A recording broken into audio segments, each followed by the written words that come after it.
was a manic depressant. I was at my lowest ebb. I really didn't feel like I was loved, and because I didn't feel loved, I felt useless. That was rough, leaving me penniless.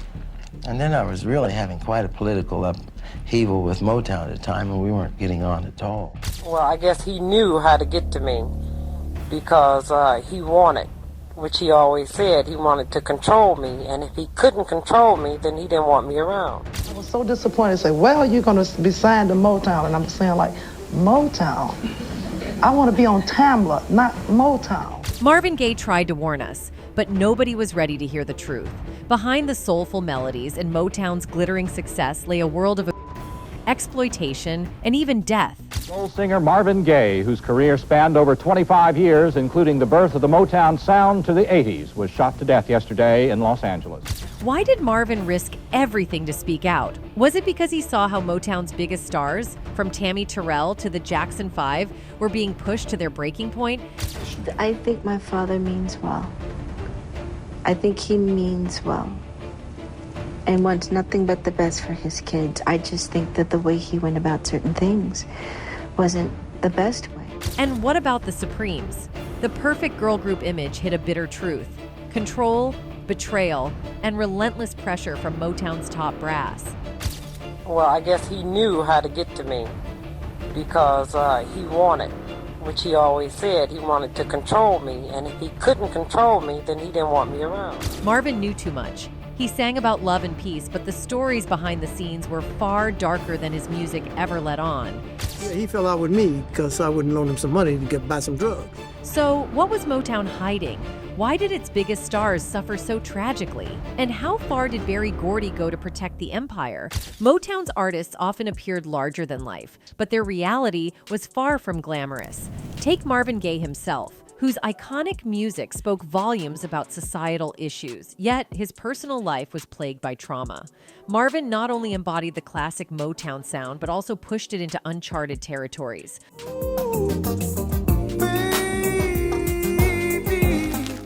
Over the course of his career, Marvin evolved from producing catchy, feel-good songs to tackling deeper, socially conscious themes. He became a pioneer in blending soul, gospel, and jazz influences, leaving an indelible mark on the music world. However, Marvin's personal life was so different from his professional success. While he inspired millions with his art, he battled his own demons. His childhood was marred by at the hands of his father, Marvin Gaye Sr. Marvin later added the E to his last name. His father was a Pentecostal preacher with strict moral codes, but also a heavy drinker prone to erratic behavior. This duality made for a tumultuous relationship, as Marvin Jr. grew up in a household filled with contradictions and instability. As Marvin's star rose, so did the tensions between him and his father. Marvin Sr. reportedly resented his son's success and the fame that came with it. The elder Marvin, struggling with his own inadequacies, could not reconcile his traditional beliefs with his son's glamorous, unconventional lifestyle. Marvin Jr., for his part, carried the scars of his childhood abuse into adulthood, which manifested in struggles with addiction and depression.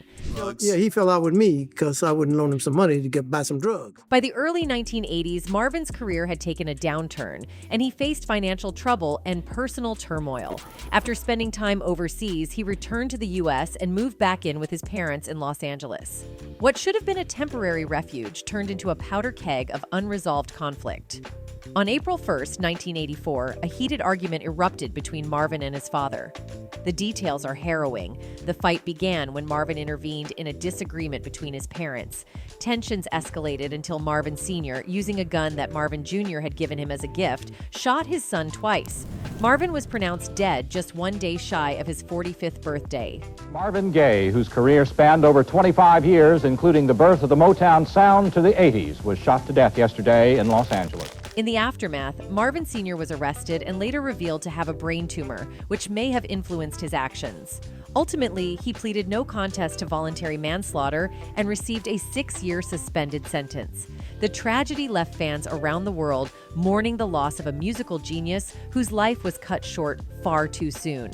Marvin Gaye's legacy endures in his groundbreaking music, which continues to inspire generations. Another Motown act that captured the world's attention was the Jackson 5. Comprised of siblings Jackie, Tito, Jermaine, Marlon, and the youngest Michael, this group took the music scene by storm in the late 1960s and early 1970s.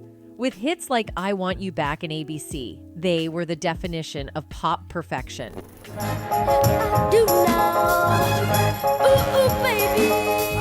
Their rise to fame seemed like a dream come true, but the reality was far more complex.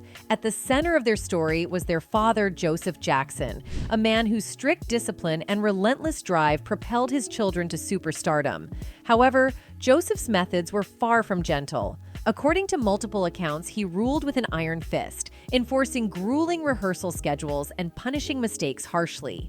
The Jackson children were not allowed to play outside or enjoy typical childhood experiences. Instead, their lives revolved around perfecting their craft, often at the expense of their mental and emotional well-being.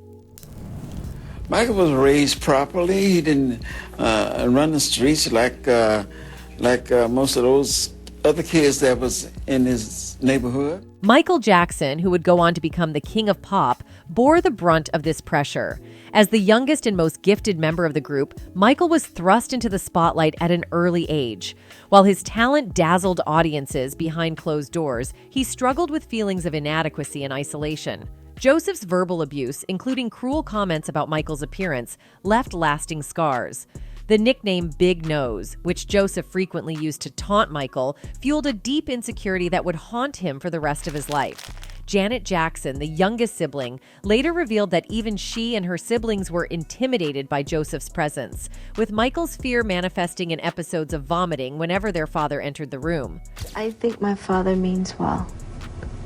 I think he means well and wants nothing but the best for his kids. I just think that the way he went about certain things wasn't the best way. While the Jackson brothers eventually gained wealth and success from their music, it had a lasting effect on their lives, especially on the group's youngest member and primary vocalist, Michael. In 1995, the king of pop released the song Childhood. The song opens with the line, "Have you seen my childhood?" and goes into detail about Jackson's desire to enjoy simple, elementary pleasures free from criticism. You seen my childhood. Michael would eventually build a home in Los Olivos, California, called Neverland, named for the home of Peter Pan, the boy who stayed young forever. Jackson once said, "I totally identify with Peter Pan, the lost boy from Neverland," as reported by Biography. When the Jackson 5 released their first album at the end of 1969, the group immediately became one of the biggest-selling acts in the world and launched Motown back to the top of the charts. In 1971, the group joined the company of the Beatles by becoming a Saturday morning cartoon. The Jackson 5, according to Afropunk, became the first cartoon to feature an all-black musician cast and ran for 2 seasons.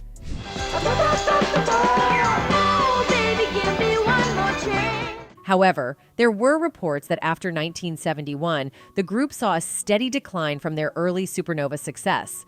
During this period, the band members began finding success as individual acts. Both Michael and Jermaine Jackson reached higher chart positions with their singles than the group did collectively as the Jackson 5. In September 2001, nearly 17 years after their last performance together, all 6 Jackson brothers reunited for 2 performances at Madison Square Garden for a 30th anniversary special commemorating Michael's solo career, which aired in November. In early 2009, the 4 elder brothers began filming a reality show in an attempt to reunite the band. This show later debuted in December 2009 as The Jacksons, a family dynasty. I think this show will capture things that people never had seen. It's non-programmed. It's just off the... Anyway, while Michael's death highlighted some of the darker struggles faced by Motown legends, he wasn't the only one dealing with issues behind the scenes. Take the Supremes, for example. Yeah, they had the hits like Baby Love and Stop in the Name of Love, but their story wasn't all glitz and glamour. Baby love, my baby love, I need you, oh, I need you. Diana Ross became the breakout star of the Supremes, eventually achieving massive solo success. However, her rise to fame wasn't smooth, and her relationships with the other members became strained. Within the group and at Motown Records, there were growing complaints about Ross receiving too much attention from the label's founder, Berry Gordy. The other members, especially Florence Ballard and Mary Wilson, felt sidelined, and this led to growing tensions. Your name? Diana Ross, and I'm not married. I'm 21 years of age. In 1967, the group's name was officially changed to Diana Ross and the Supremes. This move fueled rumors that Ross was planning to go solo, which further disrupted the group dynamics. At the same time, Ballard was struggling with personal issues. She was battling depression and alcohol abuse, which began affecting her performance and attendance. Her weight gain also became a concern because it impacted her ability to fit into the group's stage costumes. Ballard confided in Mary Wilson about her fears of being pushed out of the group. While Wilson tried to maintain a united front, she later admitted that it was clear Gordy and Ross were already planning to replace Ballard. By mid-1967, Ballard's erratic behavior and missed commitments became too much for Gordy to overlook. He contacted Cindy Birdsong, a member of Patti LaBelle and the Bluebells, to join the Supremes as Ballard's replacement. The breaking point came during a performance at the Flamingo Hotel in Las Vegas on July 1st, 1967. That night, Ballard discovered extra costumes had been brought for Birdsong. Furious and humiliated, she performed while heavily intoxicated, even exposing herself during a routine. This incident sealed her fate. Gordy sent her back to Detroit and made her departure permanent. Cindy Birdsong officially joined the Supremes that same night. Well, I guess he knew how to get to me because he wanted, which he always said, he wanted to control me. And if he couldn't control me, then he didn't want me around. Ballard's departure marked the beginning of her downward spiral. She received a one-time payment of $139,800 from Motown as part of her release, but was barred from pursuing a solo career with the label. Though she tried to launch her solo career with ABC Records, her 2 singles flopped, and her album was never released. In 1971, she sued Motown for $8.7 million, accusing Gordy and Ross of conspiring against her. The court ruled in favor of Motown, leaving Ballard financially and emotionally devastated. She fell into poverty and tragically passed away in 1976 at just 32 years old from a heart attack. While the Supremes continued with Ross at the helm, the group's golden years began to wane as Ross's solo career took off. By 1970, Ross had officially left the group to pursue her solo ambitions. Her success was undeniable, selling over 100 million records, recording 57 albums, and earning countless awards. But her departure also signaled the end of the Supremes as a dominant force in music. The drama and heartbreak surrounding the Supremes' rise and fall inspired several fictional adaptations. The 1976 film Sparkle followed a fictional singing trio reminiscent of the Supremes, while the Broadway musical Dreamgirls became a massive hit in 1981, loosely based on the group's story. Both works explored themes of ambition, betrayal, and the pressures of fame, drawing clear parallels to the real-life experiences of Ross, Ballard, and Wilson. Despite the challenges, the Supremes' influence on music is undeniable. They paved the way for future black girl groups like TLC, Destiny's Child, and En Vogue. Their groundbreaking success helped break racial barriers in the music industry, making them one of Motown's most important acts. Diana Ross's story is especially remarkable. She started her career as a teenager in a group called the Primettes, which later became the Supremes. Her talent and drive caught the attention of Berry Gordy, who became her mentor and later her romantic partner. Their relationship was complicated but pivotal to Ross's career. Gordy saw her as a star and did everything he could to propel her to the top. In her memoir, Secrets of a Sparrow, Ross reflected on the intense pressure she faced during her time with the Supremes. The group's hectic schedule often left her physically and emotionally drained. She revealed that the stress sometimes became so overwhelming that she couldn't eat or sleep properly. Ross also dealt with criticism from fans and peers who accused her of being favored by Gordy at the expense of her bandmates. Ross's relationship with Gordy wasn't just professional. The two had a daughter together, Rhonda Ross Kendrick, though Ross didn't tell Rhonda about her true parentage until she was 13. And I fell in love with her ambition, and I wanted to make her the biggest star in the world. And she believed in me enough to let me do that. Despite the personal challenges, Ross has always expressed gratitude for her time with the Supremes, crediting it as the foundation of her legendary career. While Diana Ross achieved fame and fortune, her former bandmates' lives were far less glamorous. Mary Wilson remained with the Supremes until their final breakup in 1977 and later became an advocate for artists' rights. She also wrote a best-selling memoir, Dream Girl, My Life as a Supreme, which gave fans an inside look at the group's highs and lows. She wrote that they never knew what was going to be around the next corner, and throughout it all, she was terrified that everyone was going to realize she wasn't actually good enough and that everything would fall apart. In just 9 years, the Supremes experienced significant changes, from their initial record deal to their eventual disbandment. A pivotal moment occurred in 1967 when Florence Ballard's battles with alcoholism led to her dismissal, prompting Cindy Birdsong to step in. 3 years later, another major transition unfolded as Diana Ross bid farewell to the group. Mary Wilson, one of the original members, shared with The Hollywood Reporter that the group faced challenges when Ballard, still coping with the aftermath of a brutal assault, departed. Wilson believes this marked the beginning of Diana Ross pursuing a solo career, ultimately impacting the group. In 1986, Wilson boldly discussed these events in her memoir, Dream Girl, My Life as a Supreme, leaving no details spared. During its promotion, as reported by The Telegraph, she shared stories of Ross's cutthroat determination, saying, "At one point, if you happened to be in her way while she was going toward the center, that was your fault." She craved attention, and in her attempts to get it, she could seem almost ruthless. Things got so bad that after their last concert in 1970, attempts at a reunion failed well into the 21st century. Whenever Wilson was approached about a reunion, she would reply that the ball was in Ross's court. Diana Ross faced challenges with addiction, notably in 2002 when, at 58 years old, she was arrested for drunk driving. How do you feel about your treatment, Miss Ross? The treatment here is wonderful here. Everybody's been doing. During the incident, she struggled with basic tasks like walking in a straight line and standing on one leg, resulting in an extreme DUI charge. Although initially sentenced to 2 days in jail, controversy arose when it was disclosed that she served her time through flexible 6 to 8 hour shifts, prompting calls for a reconsideration of the sentence. In 2002, People magazine revealed that Diana Ross had sought help at a drug and alcohol rehabilitation center. While the specifics of her treatment were not disclosed, the official statement indicated her voluntary admission, citing the purpose as addressing personal issues. Emphasis was placed on her proactive decision to enter the facility. Clearly, many Motown stars have experienced tragedy throughout their lives, both on and off the stage. Mary Wells, the woman who kicked off Motown's success as the go-to label for soul and R&B, was no exception. Born in 1943 in Detroit, her challenging upbringing included an absent father and a mother working as a domestic to support her 3 children.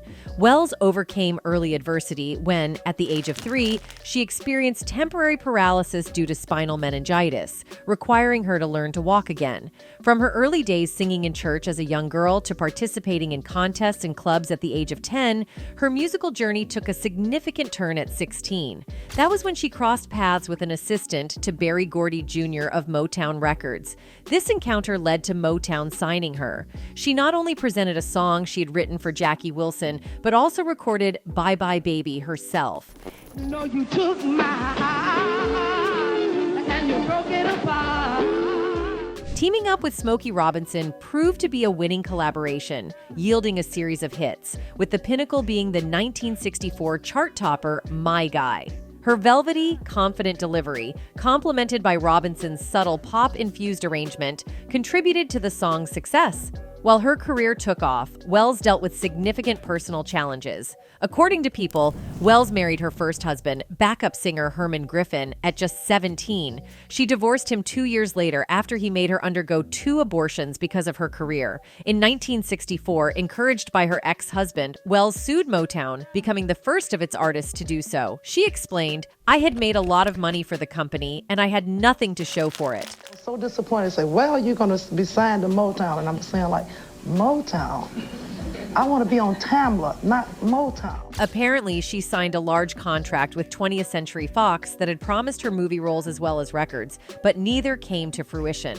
In 1965, she signed with the label Atco and had a hit with the song Dear Lover, but never reached the heights of her success with Motown again. Rumors abounded that Berry Gordy was angry with Wells for leaving Motown. In 1966, Mary Wells tied the knot with singer Cecil Womack, and their union brought forth 3 children. Cecil Jr., Stacy, and Harry. However, complications arose when she engaged in a relationship with Cecil's brother Curtis, a narrative extensively covered in the book Mary Wells, The Tumultuous Life of Motown's First Superstar. Filled with remorse over the affair, Wells attempted to move on in 1977, citing the collective suffering of herself, Cecil, and Curtis as overwhelming. This tumultuous period led to her divorce from Cecil, after which she relocated to live with Curtis, with whom she had a child named Sugar. Mary started using drugs around 1978. She is quoted in Mary Wells, The Tumultuous Life of Motown's First Superstar, saying, "I use drugs for relief like so many other people do, but never talk about. She reportedly used nose candy and meth for most of her life, only stopping when she was pregnant with her daughter Sugar. She successfully completed a drug rehab program in 1990. That same year, according to People, the former heavy smoker learned she had cancer of the larynx, which later spread to her lungs. The disease silenced her famed burnt honey voice, and Wells had no health insurance. Singer Martha Reeves, who had toured with her in 1989, told People that eventually, Wells had no voice at all and just whispered the lyrics. Jet reported that Bruce Springsteen contributed $10,000 toward her medical expenses, prompting radio stations to publicize the cause and provide donation details. Colleagues and fans rallied, contributing over $150,000. Wells underwent challenging treatment, including radiation therapy and a tracheotomy, described by People as painful. Unfortunately, she passed away on July 26, 1992. According to her daughter Stacy, Wells never complained. She only cried because she couldn't do what she liked to do, which was sing. Finally, we have Tammi Terrell, a prominent figure in Motown's early hit factory during the 1960s, who found substantial success alongside her close friend and duet partner Marvin Gaye. Despite her undeniable talent, Tammi is somewhat overshadowed by other Motown stars like Diana Ross and Gladys Knight, a circumstance largely attributed to her tragic death at the age of 24 in 1970. Speculating on what she could have achieved with better personal circumstances and health adds a poignant layer to her legacy. Tammi Terrell was an American singer best known as one of the leading stars for Motown Records during the 1960s, and for her duets with Marvin Gaye. Her career began as a teenager, recording for Scepter Wand Records before spending 2 years as a member of James Brown's live show. She also recorded briefly for Checker Records before signing with Motown in 1965. Alongside Gaye, Terrell scored several big hits, including Ain't No Mountain High Enough, Ain't Nothing Like the Real Thing, and You're All I Need to Get By. No matter how far. In a segment of the music documentary series Unsung, it was disclosed that Terrell faced profound health challenges, both mental and physical, stemming from a traumatic incident in her teenage years when she was assaulted by 3 boys on her way home from school. In 1962, at the age of 17, Terrell entered into a tumultuous relationship with singer James Brown, who was 12 years her senior. One pivotal night in 1963, she left Brown after he attacked her for not watching his entire performance. Bobby Bennett, a former member of the Famous Flames, witnessed the incident, saying, "He beat Tammi Terrell terrible. She was bleeding, shedding blood. Tammi left him because she didn't want her butt whipped." In 1966, Terrell started a romance with the Temptations' lead singer, David Ruffin. That year, Terrell accepted Ruffin's marriage proposal. However, after she announced their engagement on stage, she discovered that he was already married. Ruffin had a wife, 3 children, and another girlfriend in Detroit. This, combined with Ruffin's drug addiction, led to several violent arguments. In 1967, Terrell ended their relationship after Ruffin hit her in the head with his motorcycle helmet. As Terrell became a star, she continued to suffer from migraines and headaches she had experienced since childhood. On October 14, 1967, while performing Your Precious Love with Marvin Gaye at Hampton-Sydney College in Virginia, she collapsed into Gaye's arms on stage. Doctors soon diagnosed a malignant tumor on the right side of her brain. She underwent brain surgery in early 1968. After recovering from her first surgery, she continued recording and performing live. Despite her optimism, her tumor worsened, requiring more surgeries. By 1969, Terrell had retired from live performances on doctor's orders and was too ill to record new music. In 1969, she made her final public appearance at the Apollo Theater, where Marvin Gaye was performing. When Gaye spotted Terrell, he rushed to her side and the duo began singing You're All I Need to Get By. They were given a standing ovation. Due to complications from her brain cancer, by early 1970, Terrell was confined to a wheelchair. By this point, she suffered from blindness, hair loss, and weighed only 93 pounds, 42 kilograms. After her 8th and final operation on January 21, 1970, Terrell went into a coma. She died on March 16th, a month before her 25th birthday. Her funeral was held at the James Methodist Church in Philadelphia. At the funeral, Gaye delivered a final eulogy while You're All I Need to Get By played. According to Terrell's fiancé, Dr. Ernest Ernie Garrett, her mother angrily banned everyone at Motown from her funeral, except for Gaye, whom she felt was Terrell's closest friend. Marvin Gaye's struggle to overcome Tammi Terrell's untimely death is a recurring theme in numerous biographies. The profound impact of her passing led Gaye into a period of depression and substance abuse. In the end, Marvin Gaye's warnings about Motown weren't just about the label. They were about an industry that chews up talent and spits out broken lives. Tammi Terrell's collapse, the Supremes' conflicts, and the Jackson 5's exploitation all paint a picture of what happens when the music becomes more important than the people. Anyway, that's it for this video, folks. Bye.